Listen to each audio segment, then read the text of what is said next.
In today's video, we're going to be talking about everything that was revealed about Spider-Man freshman year at San Diego Comic-Con.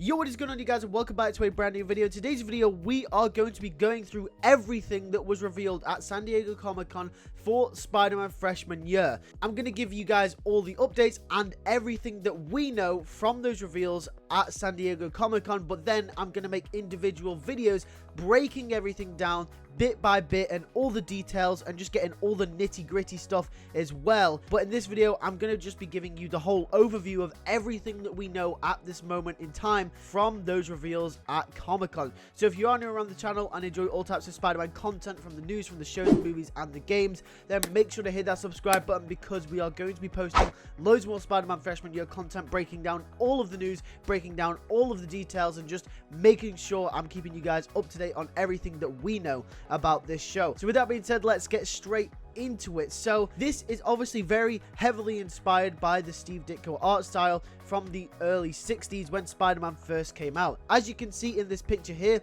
with Peter Parker, it looks a lot like Tom Holland's Peter Parker, but in the Steve Ditko art style, which I really love. By the way, I really like this art style. I think it fits the character really well, and I think it'll fit this show really well. Some people are saying it looks quite cheap, but personally, I really like it. I think it looks really cool. Also, the colors really pop on it as well, and I think the art style also allows the characters to be emphasized a lot more into who they are as well. So let's talk about the elephant in the room then. Is this canon to the Marvel Cinematic Universe? A question that we've been pondering for a very long time. Now, we assumed that it actually was, because in the past, Marvel Studios have pretty much confirmed that it is canon to the MCU, and still to this day, even after all of these reveals, they are still saying that it is canon to the MCU, even though there are villains and characters that are showing up in this show that would undercut everything that happens in Captain America Civil War and the Spider-Man Home trilogy in the MCU. One pure example is that we know Doc Ock is going to show up in Spider-Man freshman year,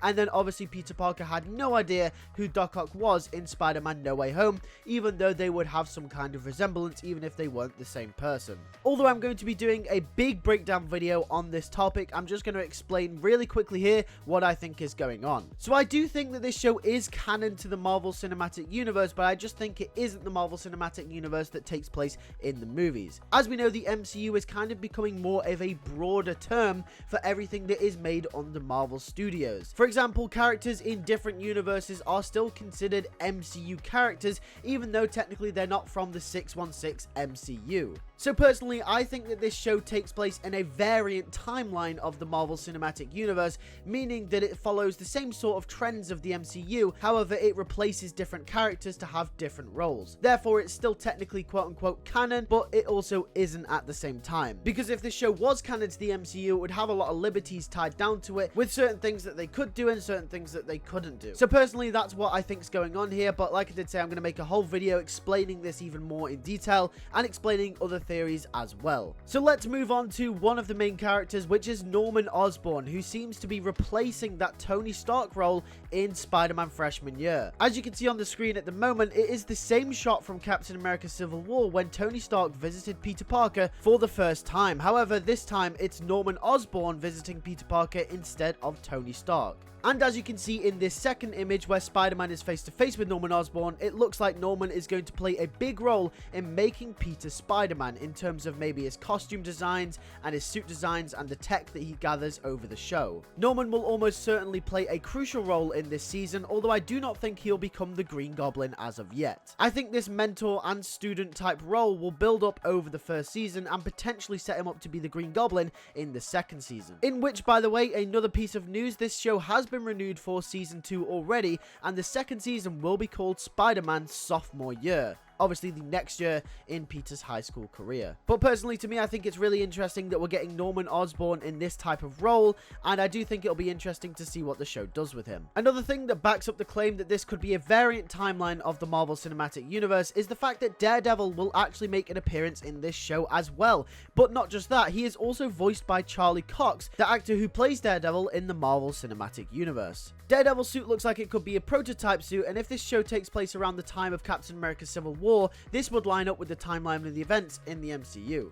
Another hero that will also show up in Spider-Man freshman year is Dr. Stephen Strange. As you can see on the screen right now, this is Stephen Strange in the art style of Steve Ditko, and I think he looks really, really awesome. Definitely one of my favorite designs. However, unlike Charlie Cox coming back as Daredevil, whether this will be the Benedict Cumberbatch version of Stephen Strange is yet to be seen, because at this point in time, if this takes place around the events of Captain America Civil War, Stephen Strange didn't actually become Doctor Strange at this point in time, and he didn't get his powers. So it's yet to be seen if Benedict Cumberbatch is coming back to play Doctor Strange, and nothing has been confirmed as of yet. Let's move on to Peter Parker's suits that he will don in Spider-Man freshman year then, shall we? So as you can see on the screen right now, this is his new homemade suit, which I'm not gonna lie, I think this is a really cool modern take on the homemade design. It's got everything from the sneakers, from the joggers, from the spider printed onto a blue jacket, it seems, and it's also got a web canister which seems like it will hold his web fluid attached to his backpack as well. And I think this is a really awesome way of showing a prototype Spider-Man suit before he gets the web fluid in his cartridges, which will attach to his wrists. And the mask as well, it looks like he's also wearing goggles, as there is a strap that goes around his head as well. Personally, this homemade suit design is probably one of my favorite, if not my favorite homemade suit design we've ever gotten for Spider-Man. I just think it looks really cool, and it's a really great design. Now let's move on to his other suits that he will wear in this show. There are 5 main suits that he will go to throughout freshman year, and obviously the first one is the classic red and blue suit,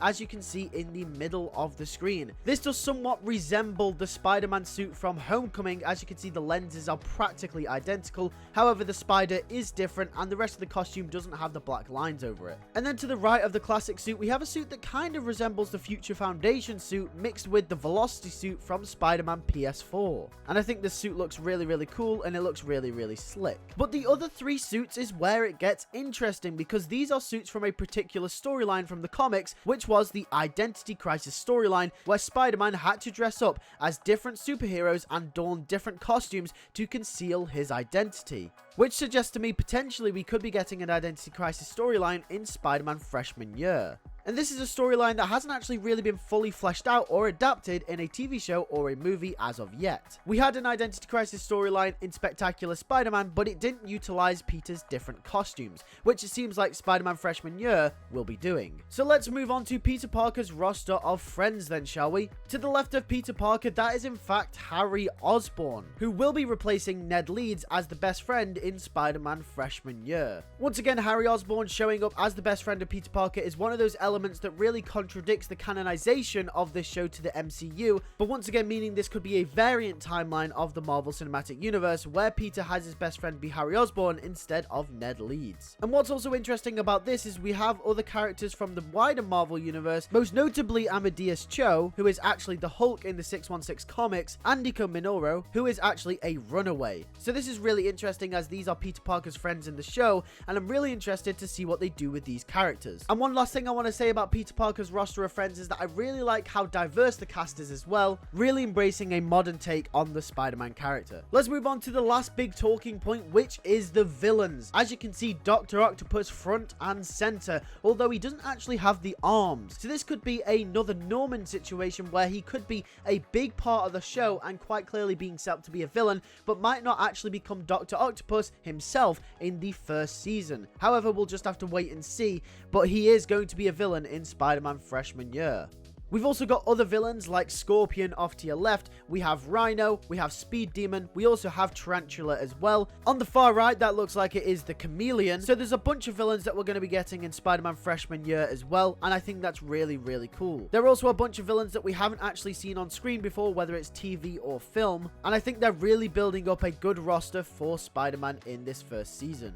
But that is pretty much an overview of everything that was revealed at San Diego Comic-Con for Spider-Man freshman year. Like I said at the start of the video and throughout the video, I'm going to be making videos on all these different topics, breaking everything down bit by bit and really going deep into all of the reveals, because I really want to figure out what the show is about. I really want to get more details on this show, and if you guys too, then make sure you hit that subscribe button and hit the post notifications next to the subscribe button so you do not miss those Spider-Man freshman year videos when they do come out. With that being said, thank you guys for watching. I'll see you guys in the next video. Take care and peace.